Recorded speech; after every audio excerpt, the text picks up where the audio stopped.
ce qu'on regarde en ce moment, le trou qu'il y a là, ça se trouve à être un trou où il y avait un réservoir de mazout enfoui. Comment est-ce qu'on a fait pour déterminer qu'il y avait un réservoir de mazout? Les acheteurs ont fait venir un inspecteur la semaine dernière, puis on s'est rendu compte qu'il y avait deux tuyaux de gaz, d'huile, pardon, qui sortaient du sol, sans explication.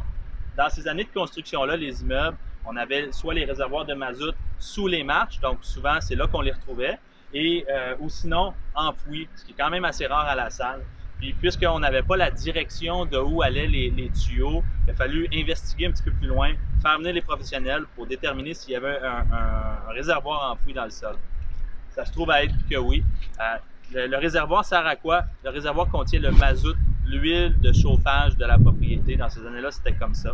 Et puis, quand il y a eu des conversions, il y a plusieurs années, il n'allait pas un petit peu plus loin, il coupait l'huile, ça s'arrêtait là. Donc, maintenant, on vit avec le problème, on doit corriger la situation. Quel est l'impact d'avoir un réservoir de mazout dans le sol? C'est qu'au fil des années, il rouille.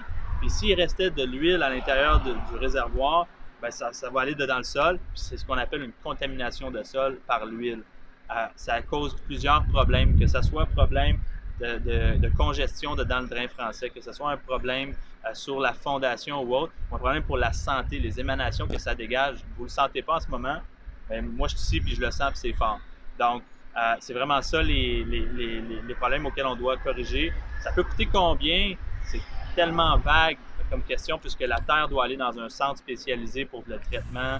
Il faut tout enlever la terre avec un rayon alentour pour en remettre de la nouvelle. Puis des fois, comme exemple, peut-être dans ce cas-ci, ça se retrouve en dessous de la fondation où on va devoir pieuter la maison, aller sous la fondation, retirer la terre en dessous de la fondation pour mettre de la nouvelle terre pour corriger le problème. Donc, c'est pas un petit problème, on doit trouver des solutions dépendamment de l'ampleur de la contamination.